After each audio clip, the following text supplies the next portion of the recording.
Assalamualaikum warahmatullahi wabarakatuh. Alhamdulillahirabbil alamin. Wassalatu wassalamu ala asrofil anbiya'i wal mursalin wa ala alihi washabihi ajma'in. Amma ba'd. Allahumma salli ala sayyidina Muhammadin wa ala alihi washabihi ajma'in.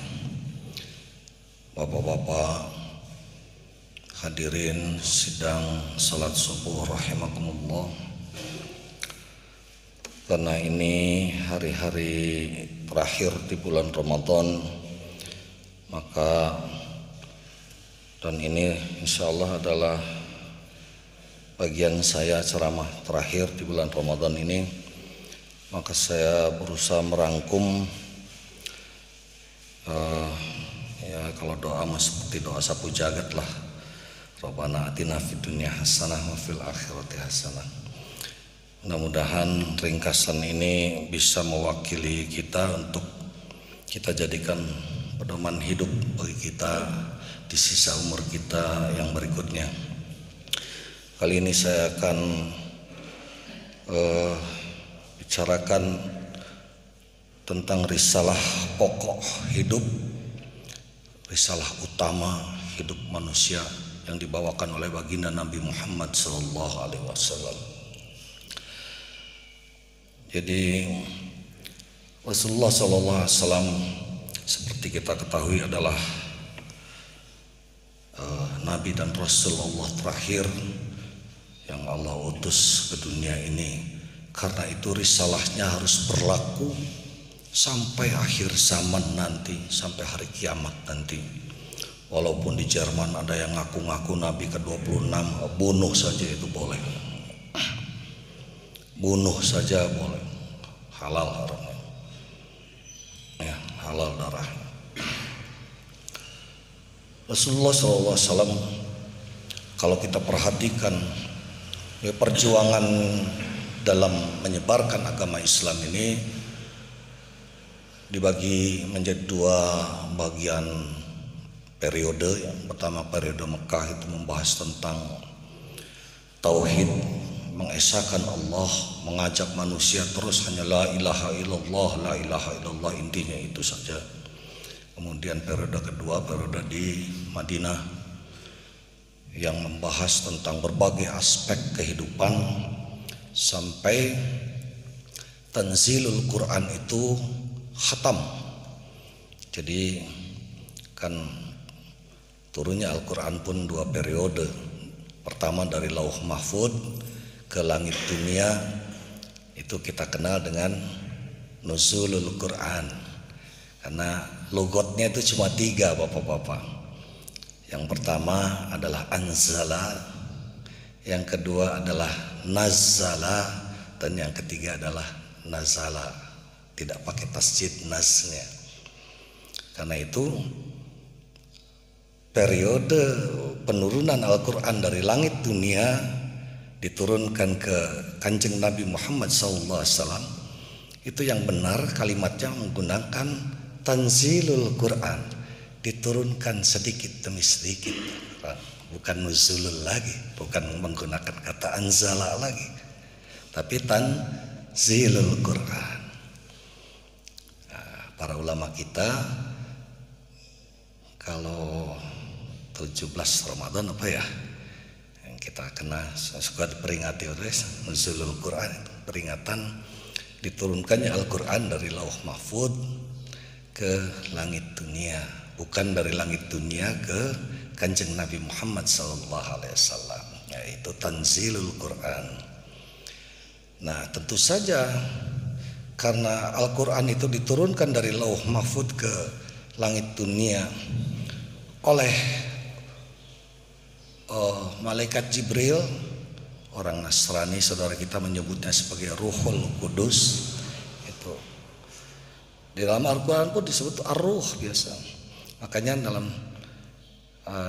surat Anzalna tadi para malaikat dan ruh, war-ruhu fiha, ruhnya itu malaikat Jibril maksudnya seperti itu. Dan para malaikat yang lainnya turun ke dunia, ke langit dunia, menyebarkan keselamatan, kesejahteraan sampai terbit fajar. Salamun, kan akhirnya diberikan keselamatan, keberkahan. Itulah Lailatul Qadar yang kita kenal. Jadi kembali lagi, risalah yang dibawa oleh Kanjeng Nabi Muhammad SAW, risalah pokoknya untuk hidup manusia itu ada tiga saja. Yang pertama adalah risalah ubudiyah. Risalah ubudiyah ini mengacu pada firman Allah Subhanahu wa taala, "Wa ma khalaqtul jinna wal insa illa liya'budun." Bahwa sesungguhnya wa ma khalaqtul jinna wal insa, dalam penciptaan Allah menciptakan jin dan insa, manusia, keseluruhan manusia, illa liya'budun, kecuali tidak ada tujuan lain kecuali illa liya'budun, kecuali untuk menyembah kepadaku, bertuhankan aku. Itu risalah ubudiyah, dan itu selama periode Mekah itu yang ditanamkan oleh Rasulullah SAW. Risalah ubudiyah, wa ma khalaqtul jinna wal insa illa liya'budun. Hanya para ulama membaginya menjadi dua bagian. Yang pertama adalah ibadah mahdhah, yang tata caranya, tata kaifiyahnya gitu, sudah ditentukan oleh Kanjeng Nabi Muhammad SAW. Diberikan contoh oleh Rasulullah bagaimana cara menyembah Allah Subhanahu wa taala, ya, dengan salat, zakat, bagaimana haji, itu semua diberi tuntunan oleh Allah Subhanahu wa taala. Dicontohkan, diberikan teladan oleh Nabi Muhammad SAW. Itu kita tidak boleh kreatif dalam hal itu, dan kita sudah yakini, kita sudah laksanakan bersama tentang ubudiyah ini. Dan yang kedua adalah ibadah ghair mahdhah. Ini yang banyak.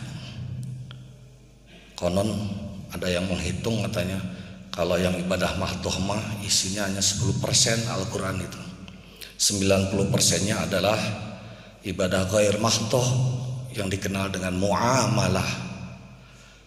Bagaimana cara bertingkah laku atau cara hidup di dunia ini, semua ada tuntunannya. Karena itu harus dipelajari, ibadah mahdhah maupun ibadah ghair mahdhah. Tetapi tidak semuanya, tidak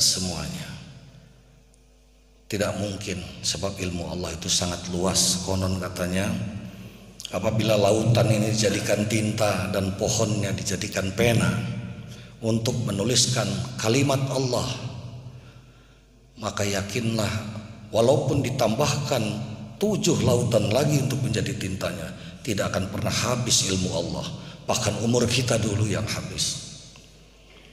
Karena itu begitu luasnya ilmu Allah.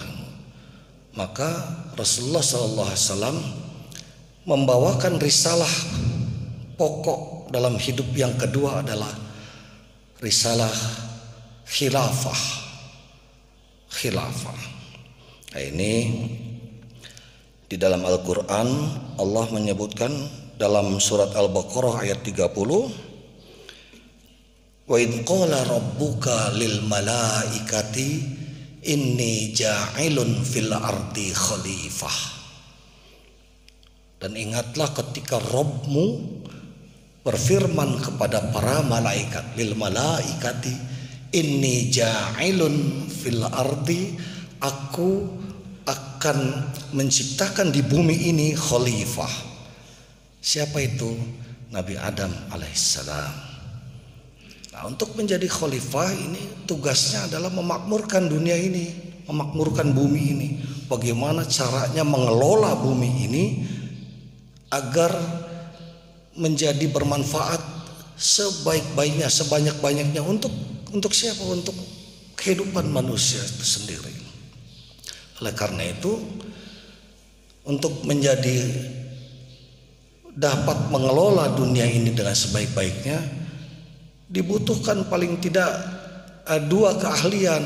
Yang pertama adalah dibutuhkan ilmu. Itu sebabnya ketika Allah menciptakan Adam, mengatakan ini kepada para malaikat. Ada kelompok malaikat, ya tentu saja bukan malaikat yang punya makom yang tinggi. Jadi malaikat itu juga bermakom-makom, seperti yang diberi tugas pokok seperti Jibril, Israel, Mikail.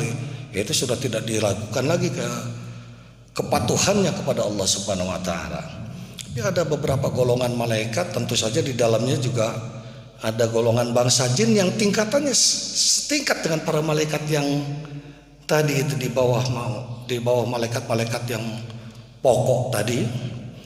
Banyak yang protes, ya Allah, kenapa engkau ciptakan makhluk yang akan membuat kerusakan di muka bumi ini dan akan menumpahkan darah, katanya, di atasnya. Allah kan maha tahu, sehingga mendengar protes lah istilahnya para malaikat ini, sudah kata Allah, aku mengetahui apa yang aku lakukan dan engkau tidak mengetahui. Lihat saja nantinya.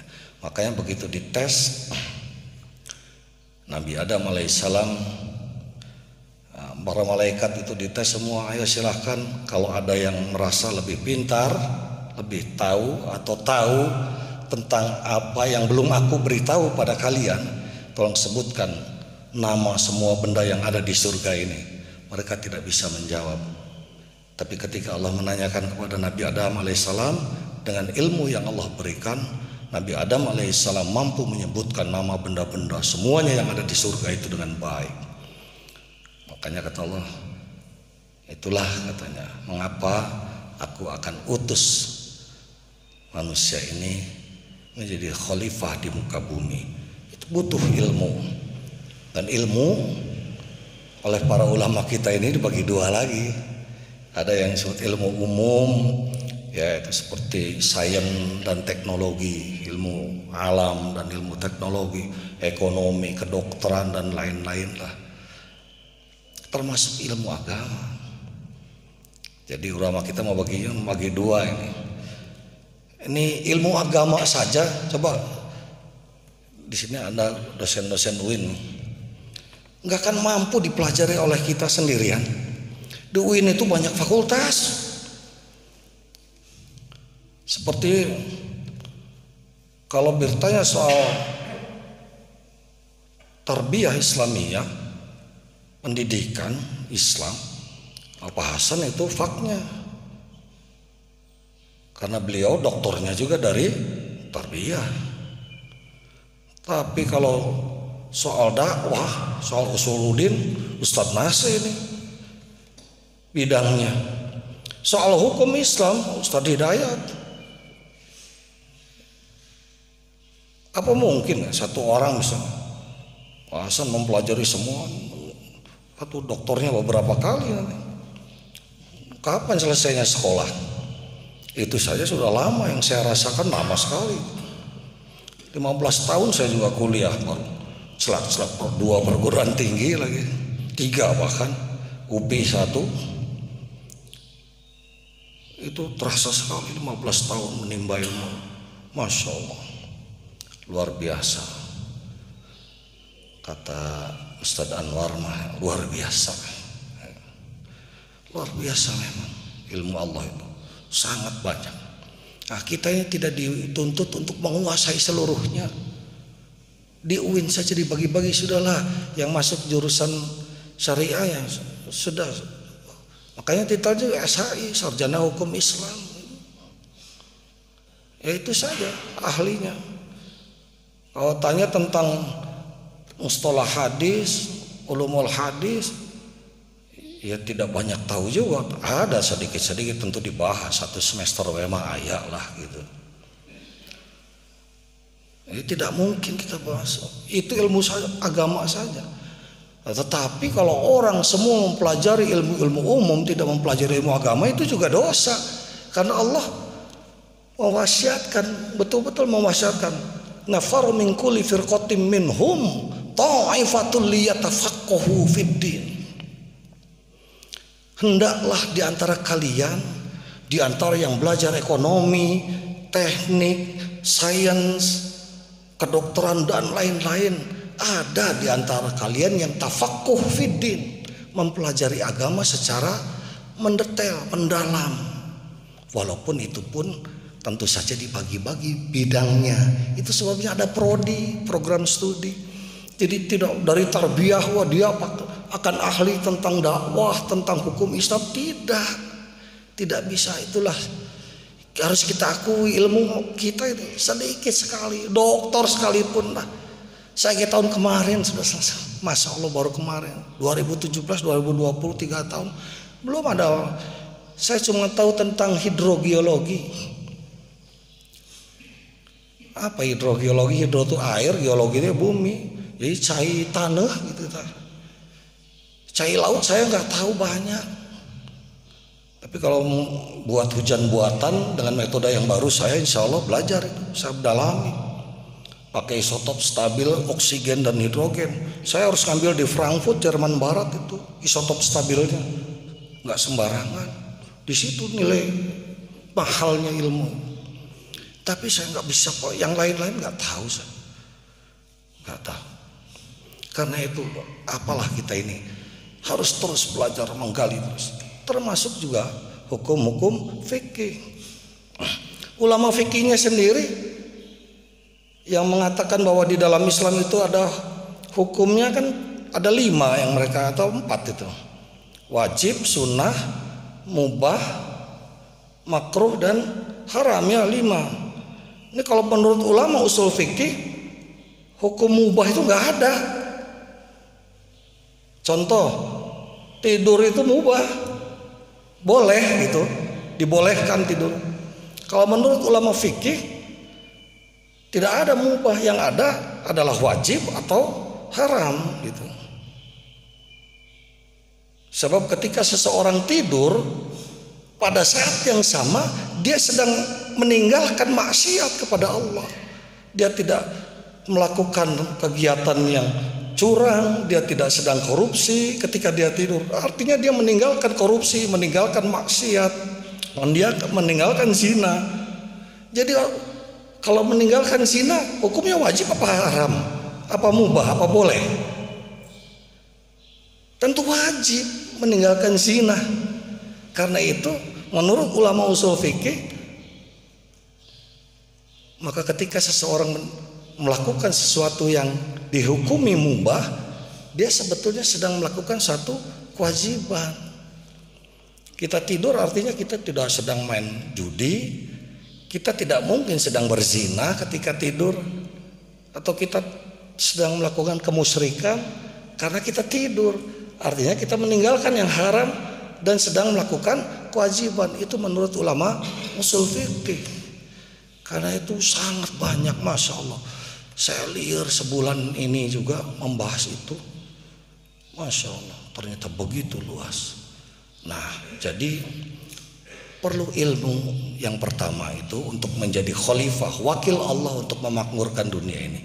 Dan yang kedua, membutuhkan akhlakul karimah, akhlak yang mulia. Dari mana itu dasarnya? Ya bu'istu li utamima makarimal akhlak. Allah itu Rasulullah itu diutus ke dunia tidak lain hanya untuk menyempurnakan akhlak manusia. Akhlak manusia. Lalu bagaimana caranya? Ya ikuti teladan, karena laqad kana lakum fi rasulillahi uswatun hasanah. Ya, sungguh pada diri Rasulullah itu terdapat banyak sekali teladan yang baik. Cuman bagaimana caranya mengikuti teladan yang baik dari Rasulullah? Nah itu kan butuh ilmu lagi, ilmu tentang hadis-hadis yang matannya, sanadnya, perawinya bisa dipercaya, semua masuk kategori hadis sahih. Ya kita pelajari baik-baik, kita teladani kehidupan Rasulullah seperti itu. Dan itu tidak mudah, syaratnya harus satu frekuensi dengan Rasulullah. Kalau kita ingin mampu meneladani akhlak yang dicontohkan oleh Rasulullah sallallahu alaihi wasallam, yang pertama ayat sambungan dari ayat tadi itu Al-Ahzab surat ke-33 ayat 21. Laqad kana lakum fi Rasulillahi uswatun hasanah. Syaratnya liman kana yarjullah, yang pertama, yaitu bagi orang-orang yang hanya mengharapkan rahmat Allah saja yang bisa mengikuti teladan Nabi itu. Yarjullah dulu. Kita mengharapkan rahmat siapa lagi? Rahmat Sugiharto kan tetangga saya. Rahmat Allah, yarjullah yang pertama. Yang keduanya yaitu wal yaumil akhirah. Kita harus mampu lebih mengharapkan kehidupan akhirat nanti, karena Rasulullah itu lebih memilih kehidupan akhirat. Kalau mau bisa saja beliau itu jadi orang yang kaya raya seperti kaisar-kaisar Romawi, tapi beliau kan tidak menjadi orang yang kaya raya. Beliau lebih memilih kehidupan akhirat yang baik, wal yaumil akhirah.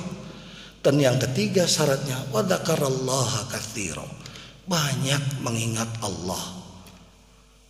Dalam kehidupan kita ini, saya yakin kalau kita mau berzina kemudian ingat ke Allah, mau jadi dah zina. Mau coba mau berzina bismillahirrahmanirrahim, mau jadi zina pakai bismillah. Wa dzakarallaha katsira. Itu ayat, itu surat Al-Ahzab ayat 21. Jadi bukan Rasul yang berbicara, bukan saya, bukan panas, enggak, Allah.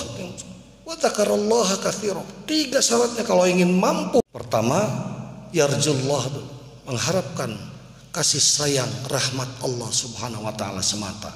Yang kedua, ingat-ingat kehidupan akhirat nanti, lebih memilih kehidupan akhir nanti. Dan yang ketiga, banyak menyebut, banyak mengingat Allah Subhanahu wa taala. Itu akhlak yang dicontohkan. Baik, penutup yang ketiga, risalah yang dibawa oleh Rasulullah, risalah pokok untuk kehidupan kaum muslimin ini adalah risalah tentang dakwah. Dakwah ini penting. Sebab kalau tidak berdakwah mungkin kita nggak mengenal Islam itu apa. Kalau Rasulullah tidak melakukan dakwah, kalau para sahabat, para tabi'in dulu tidak mendakwahkan Islam, belum tentu Islam sampai ke kita. Bahkan diteruskan oleh para wali songo gitu di tanah Jawa dan seterusnya, tidak akan sampai ke kita Islam. Alhamdulillah, perjuangan beliau itulah sehingga kita mengenal Islam ini dengan lumayan agak baik, walaupun masih terus belajar.